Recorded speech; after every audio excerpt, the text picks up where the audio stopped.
으악, 냄새야. 도대체 뭘 먹은 거야? 아주 썩은 내가 나네. 이 좀 닦아. 이런 말 혹시 주변에서 들어보신 적 있으신가요? 아니면 내가 말할 때마다 사람들이 슬쩍 뒤로 물러나는 것 같아 마음이 불편하셨던 적은요? 그때마다 괜히 서운하고 민망하시죠. 양치를 아무리 열심히 해도 냄새가 사라지지 않으면 정말 답답하실 겁니다. 그런데 놀라운 사실이 하나 있습니다. 그 냄새의 원인이 치아나 잇몸이 아니라 목 안쪽 깊은 곳에 있을 수도 있다는 거예요. 많은 분들이 칫솔과 치약만 바꿔가며 노력하시지만 정작 진짜 원인은 전혀 다른 곳에 숨어 있는 경우가 많습니다. 저는 지난 30년간 구강세균과 구취의 원인을 연구해온 이도현 박사입니다. 수백 명의 어르신들을 만나며 상담하고 관찰하면서 깨달은 게 하나 있습니다. 입냄새로 고민하시는 분들 중 상당수가 치아 문제보다는 목 안쪽, 그러니까 편도에 쌓인 세균 덩어리 때문에 고생하고 계셨다는 거예요. 처음엔 저도 놀랐습니다. 왜냐하면 대부분 입냄새라고 하면 당연히 입속 문제라고만 생각하시거든요. 그런데 실제로는 편도에 음식물 찌꺼기와 세균이 뭉쳐서 만들어진 작은 알갱이들이 악취를 풍기는 경우가 정말 많았어요. 이게 바로 편도 결석인데요. 색깔도 노랗거나 하얗고 크기는 쌀알만 한 개 목구멍 깊숙이 박혀 있습니다. 냄새도 지독하죠. 그걸 직접 보신 분들은 다들 깜짝 놀라십니다.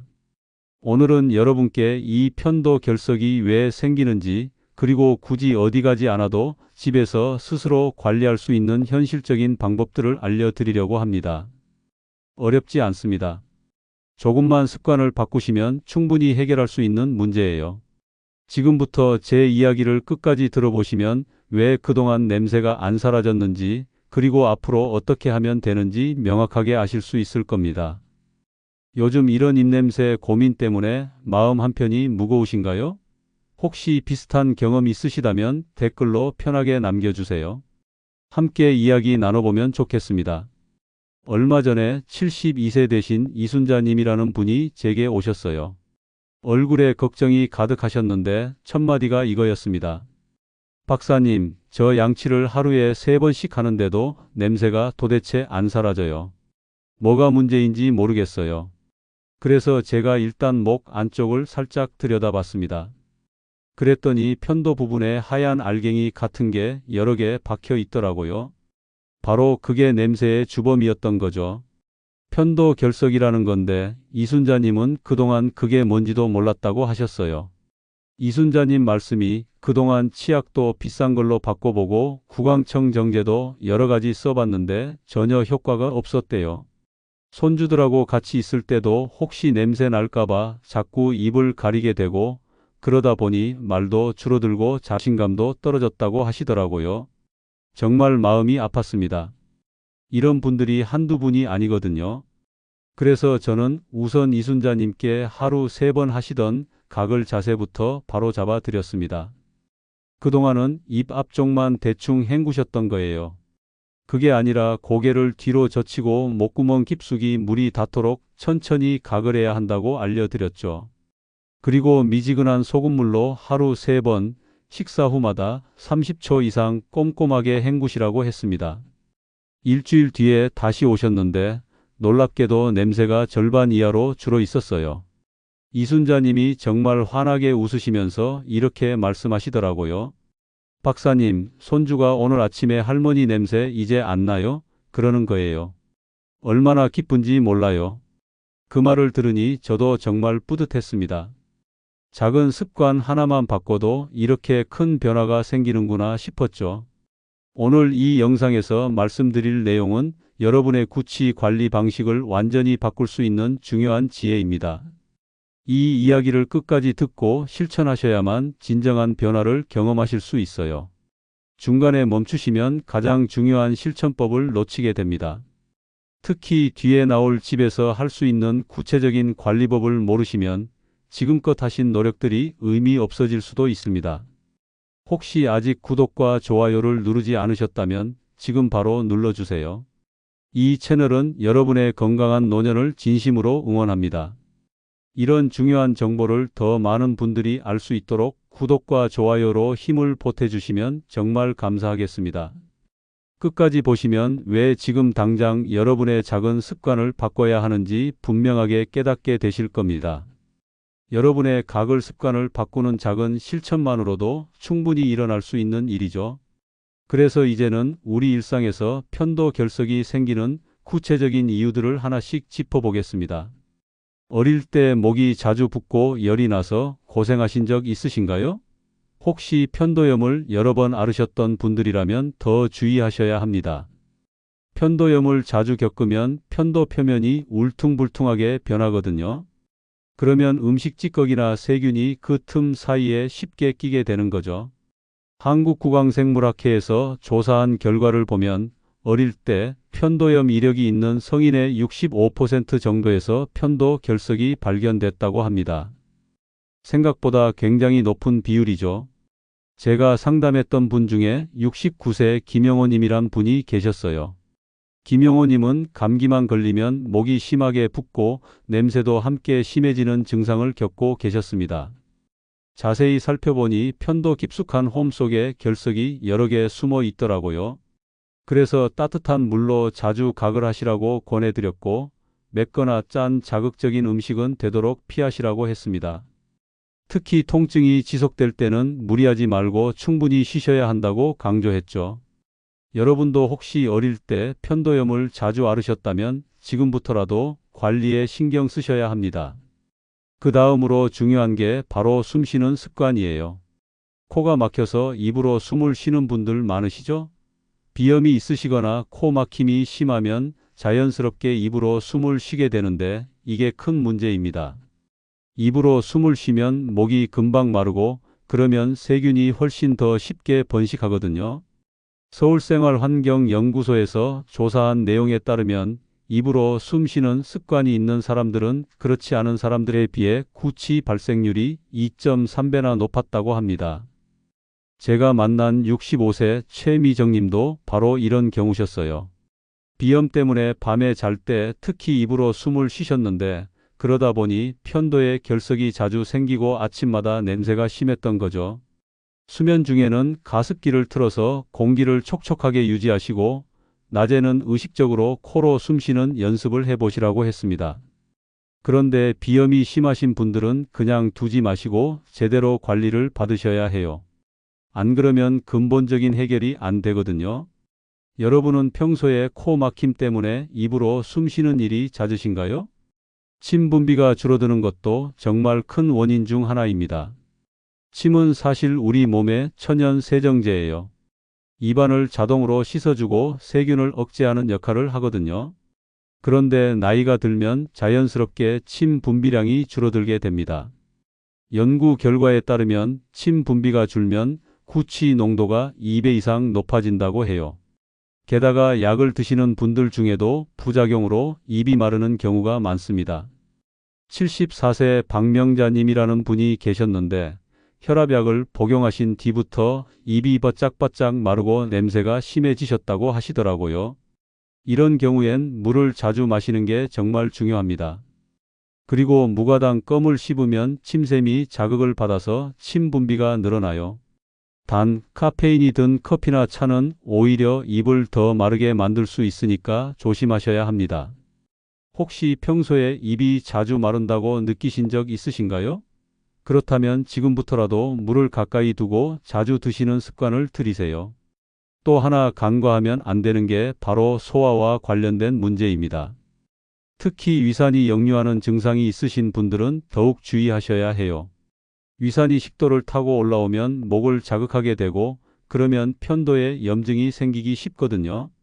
국내 소화기 연구팀에서 발표한 자료를 보면 역류성 식도염을 앓고 있는 환자 중 절반 정도가 편도 결석을 함께 갖고 있었다고 합니다.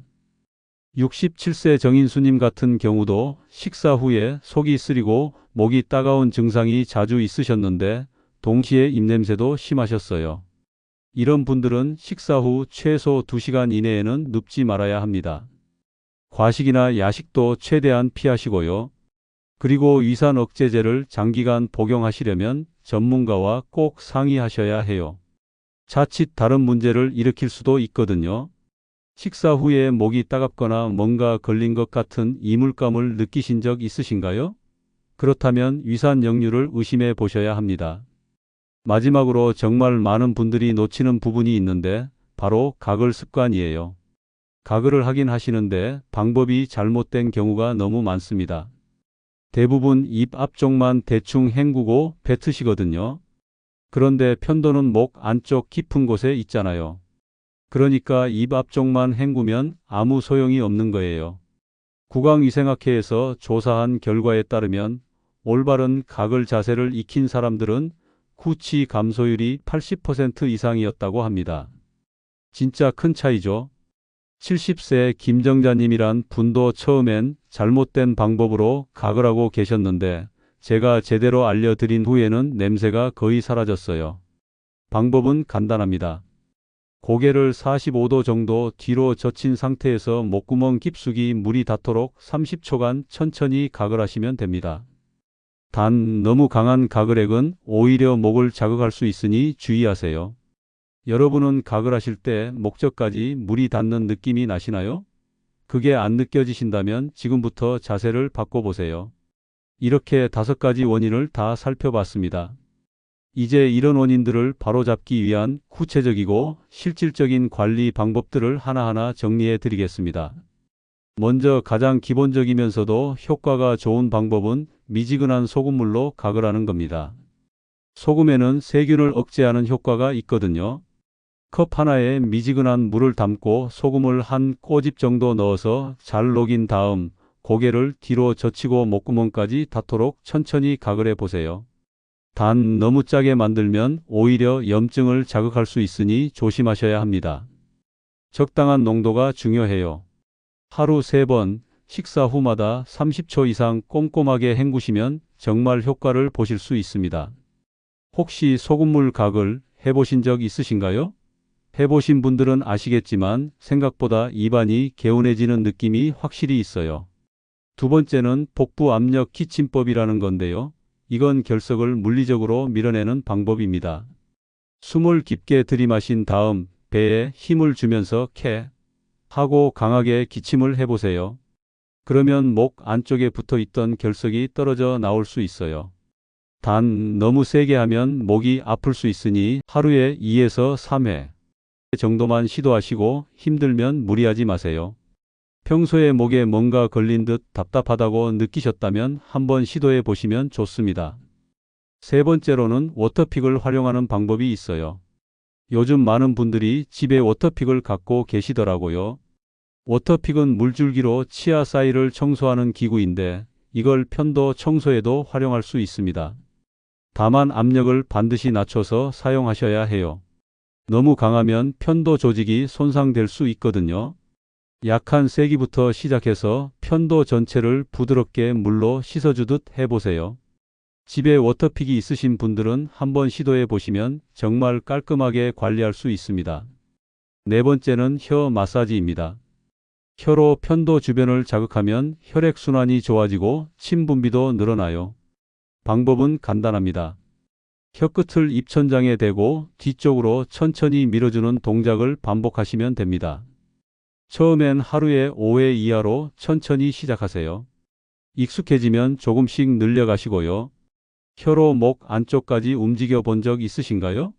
처음엔 좀 어색하실 수 있지만 익숙해지면 자연스럽게 할 수 있어요. 5번째는 프로바이오틱스와 발효식품을 섭취하는 겁니다. 입안에도 좋은 세균과 나쁜 세균이 있거든요. 프로바이오틱스나 발효식품을 드시면 좋은 세균이 늘어나면서 나쁜 세균을 억제할 수 있습니다. 플레인 요거트나 김치 같은 발효식품을 꾸준히 드셔보세요. 단, 설탕이 들어간 요거트는 피하시고 무가당으로 선택하셔야 효과가 있어요. 요즘 어떤 발효식품을 즐겨 드시나요? 매일 조금씩이라도 챙겨 드시면 입안 환경이 많이 좋아집니다. 6번째로는 물을 자주 마시는 습관을 들이는 겁니다. 이건 정말 중요한데 많은 분들이 물을 충분히 안 드세요. 물을 자주 마시면 입안이 촉촉하게 유지되고 세균이 씻겨 내려가거든요. 하루에 최소 6잔에서 8잔 정도는 드셔야 해요. 특히 식사 후나 간식 드신 후에 물 한 모금씩 마시는 습관을 들이시면 좋습니다. 물병을 항상 가까이 두고 자주 마시도록 신경 쓰세요. 7번째는 자극적인 음식을 피하는 겁니다. 맵고 짜고 기름진 음식은 편도를 자극해서 염증을 일으키기 쉽습니다. 특히 튀긴 음식이나 너무 매운 음식은 되도록 줄이시고 담백하고 부드러운 음식 위주로 드시는 게 좋아요. 그리고 과일이나 채소처럼 섬유질이 풍부한 음식을 많이 드시면 자연스럽게 입안이 깨끗해지는 효과도 있습니다. 이렇게 7가지 방법을 다 말씀드렸습니다. 하나하나 어렵지 않죠? 오늘부터 하나씩 실천해 보시면 분명히 변화를 느끼실 겁니다. 이제 오늘 이야기의 핵심을 정리하면서 마무리하도록 하겠습니다. 자, 오늘 내용을 한번 쭉 정리해 볼까요? 많은 분들이 입냄새의 원인을 치아나 잇몸에서만 찾으려고 하십니다. 그래서 치약을 바꾸고 칫솔을 바꾸고 구강청정제를 사다가 쓰지만 결과는 똑같죠. 냄새가 사라지지 않아요. 왜 그럴까요? 진짜 원인은 목속 깊은 곳, 바로 편도에 있기 때문입니다.